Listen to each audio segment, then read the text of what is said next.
Hey guys, what's up? Welcome back to Magic Monday. I'm Masato. And I am Dre Magics. Today we are talking about Practice. Something we should have done for that. We practiced that. Yes. We Uh, did. Over and over. So how do you practice magic? I mean, why do you need to practice, first of all? You just need to practice to... You need to practice to get the skill, and then you test it out to get the confidence for the actual show.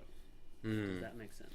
Yeah, that does. I think also, as opposed to practicing technical skill, you also need to practice your stage presence, right? Like your Very character. much. Yes. No matter what level, right? Because even intermediate magicians that can public speak and they know how to do all that, but some things they say are what's the word I'm looking for? They're not aligned with their character. Okay. Yeah. Right? Yeah, like yeah. if you play this very suave, sophisticated magician, and then all of a sudden you go, "Oh fuck!" Right? Like on stage, Yeah.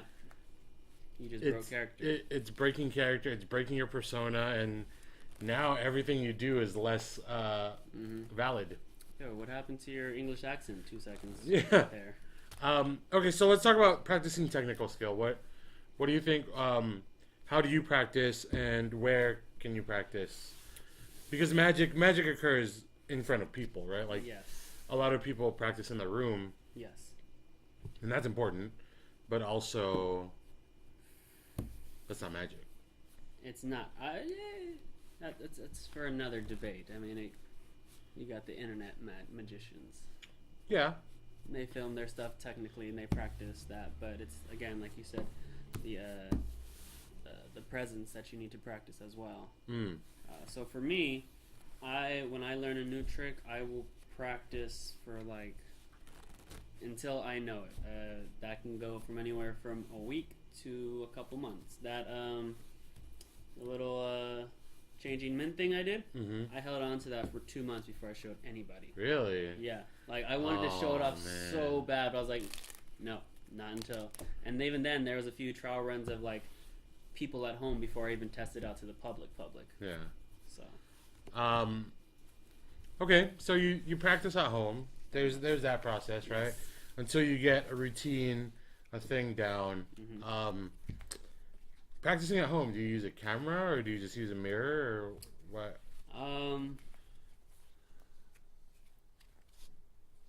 I actually don't. Ah. I don't. I have the mat in front of me and I just go at it. It's just muscle memory. Pretty much. And then when I test it out on the few individuals and they notice something, then I'll clean it up. But if they don't notice it, Then you're good. yeah. I practice the same way. I don't really use a camera too often. I use a mirror if I need to. Yeah, for like just to Right, see like, like angle wise. if the angles are good, Yeah, I'll use it. But But I think practicing, I would just run through it at home, right? Like if there was a move that I gotta practice, and it's pretty, you know. I also wanna get comfortable with how it feels. yes. In my hands, right? Because there's some things where they feel kind of uncomfortable when you do it, and you might need to change certain things, right? Or you need to add a certain number of things, Yeah. and then or a rhythm, Yes. right? Changing rhythm is really important. Yes. Because some people would do like a trick. Like this thing, for example, right? Okay. A lot of people run that like, and this is totally a bad example, right? Because like, okay, but if secrets revealed, if a lot of people like to do the like, bam, it's gone, and then bam, it's back. You know what I mean? Yeah. But in my hands, it feels contrived, and it's not something I want to. Like that rhythm isn't something I want to put out, right? In terms of like it's so focused, and you're like, watch, right? As opposed to like, all right, look, it's a thing, and then it's a right. So depending on style, yeah. Yeah, sure. Practicing tempo and rhythm and seeing how it feels in your body and your hands is very important. Okay, so now you have this routine. You've written. Also, writing is very important. Right? Magicians write a fucking script. Yeah. Non-magicians write a fucking script. Right? Like, yeah, you have to write it down. You have to write it down. Yeah. Right? It's just important. Because you don't want to be up there and like, oh, and take it here and put it what comes next? there. Oh wait, yeah, I got it. Yeah. Right? Unless that's your character, right? Because I know sometimes that's my character. Okay. Yeah. Even though I know exactly where we're going, right? But also don't use that excuse to like not practice, and all of a sudden we have like 20 million magicians that are like using my stick or whatever. The drunken master. Yeah. Well, I'm really drunk though when I perform. It's not lying either.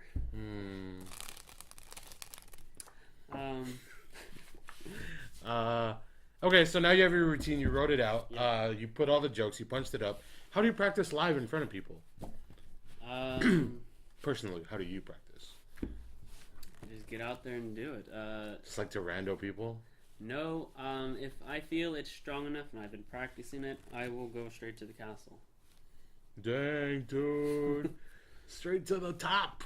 I guess.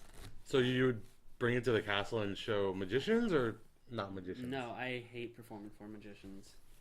Yeah. It's my, I don't know, I just, even if we're on different playing fields, like, you know, someone who's probably, like, done it less than I have, I just feel like, you guys seen this stuff, I don't.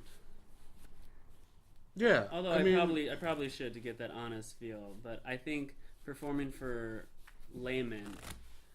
What is a layman? Layman is someone who does not practice magic. Muggle. Muggle, yes, for you Tomb Raider fans. Tomb Raider. Unless you play Final Fantasy, then it's a more chocobo. Yeah, so at the castle they have performing spaces. It's pretty much where magicians can actually come try out their new stuff. That's cool. So you'll take it straight to the castle. I'll take it straight there, because I mean, if it's past the because I don't really have people to perform for on the street like that. So if it passes the first few rounds of practices, and then like between you and some of the other homies, if it gets that go, then I'm like, okay, let's see. And a lot of times I'll kind of sneak my way out as they're leaving as well, because they don't know you're behind them, and they give that honest feedback. Oh, well, he did and I saw him do this. You kind of hear like a little bit of that, so yeah. I try and catch some of that. You're a sneaky sneak. What about you? I practice. How do I practice? I don't practice. Maybe I should start. Maybe at the castle. No. I don't. I'd rather not. The way I practice, I'll take a routine to an open mic. Okay. You know, like I'll do an open mic, and I like performing in spaces that are. It's weird, right? Because there are levels. There are people who don't perform at all, and then on the other end of the spectrum, there are people who perform magic, and in the middle, there's kind of like the people who perform but don't perform magic. And like, if they do music or something. Yeah, some okay. Shit like that, right? Okay. So it's a different playing field, super different. But they're more like laymen. They are. They're more like lemons. They're more like a layman because they don't know the magic concepts. Yeah. But I'll go up and I'll try it. And see, the feedback I'm looking for is not feedback on technical advice, right? I'm not looking for, I could see the card there. Okay. Because, I mean, they'll tell you that also. But the feedback I'm looking for is, the writing is solid. You know what I mean? Or, like, the story makes sense. Okay. Or, I didn't understand what you're doing. Okay. You know what I mean? I couldn't follow the thing. And so I like doing that. And also, I mean, open mics, it's basically a free audience.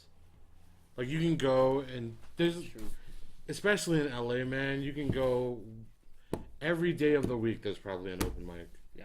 You know what I mean? Yeah. And you can just go and perform, and you can even talk to people because they're artists that like to stick around and talk. You can ask them like, hey, overtly, you can just be like, what did you hate about the thing I did? Okay. You know what I mean? And obviously you'll weed out some bullshit answers of like, oh, it was great, and I mean, because you know they just met you, but there'll be some people there that'll just be like, oh, I really liked what you did, but you could change A, B, and C. Okay. Yeah. Okay. I like that. So I like going to open mics. I like, it's a good way to practice.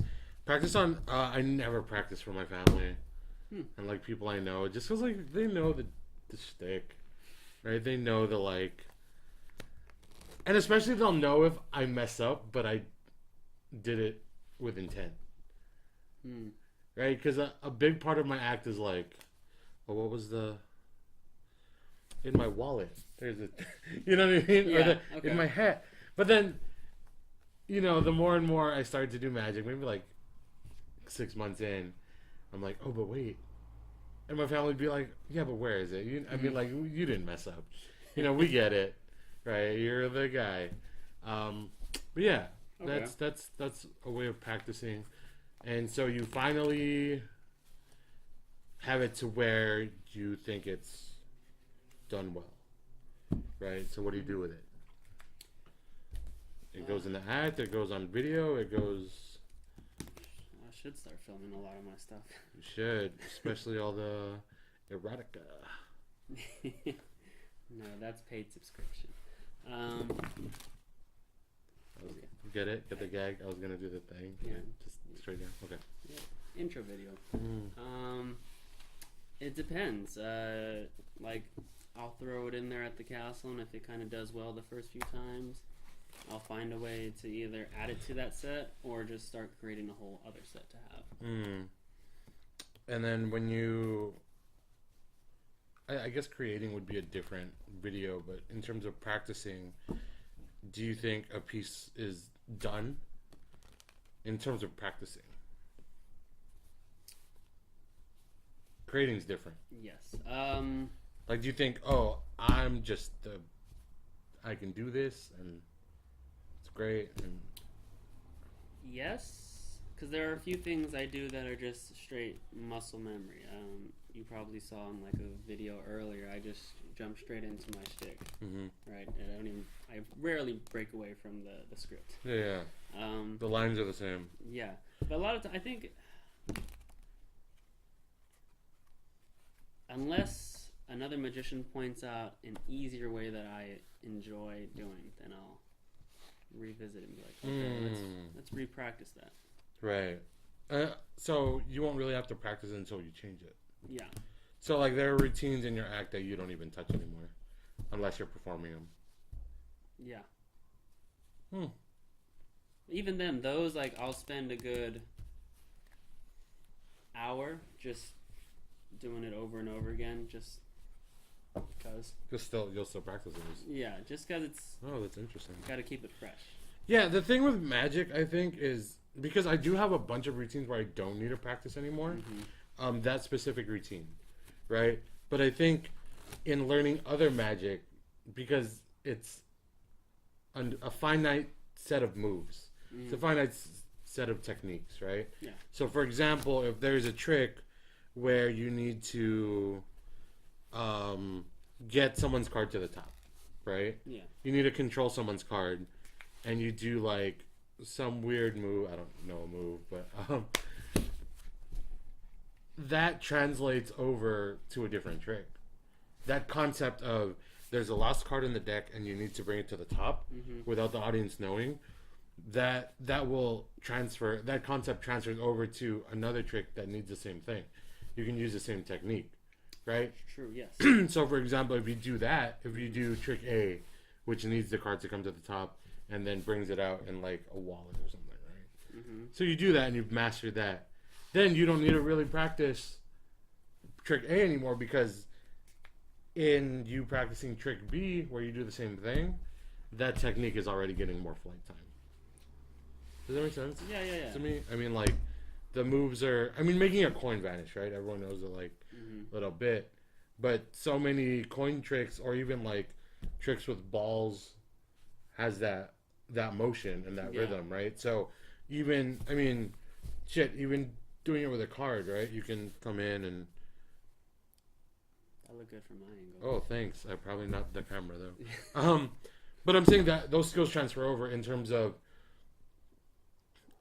rhythm, in terms of pacing, right? Because if you were to make a coin disappear, right? Like pretend there's a coin here, unless I made it disappear already. Yeah. So if you were to make in my hand a coin vanish would look something like this, right? And that slow, gentle thing is probably the same way I would probably vanish this card, right? So the rhythm is the same. Yeah. But even if the object is totally different, the concept still wraps into the same. It translates over. The skills translate over. Yeah. Anything else you want to add about practicing? Practice makes progress. Oh, not perfect? No, because nothing's perfect. Your progress. Thank you guys for watching Magic Monday. I'm Masato. I'm Dre Magics. Hey, if you like our stuff, please subscribe to the channel, the 3 Sweet channel. I'm going to put it right here, so move your face. I'm going to put it right here. He's not going to put it there. I am, dude. I'm going to put the circular... So you're actually going to... Yeah, watch. Hit the bell as Boom. Oh, hit the bell because that'll let you know when we have stuff out. In case you didn't already. Also, if you want to check out our other videos or comment on our stuff and you have advice or want to see us talk about any topics in Magic or anything else, just let us know and we'll probably do it. Also, we have a special project coming up. A little contest between some other... we're letting them know now? Oh, it's a secret, but we're going to go. It's a contest. It's a contest. Not between us. No. You'll see soon. You'll see.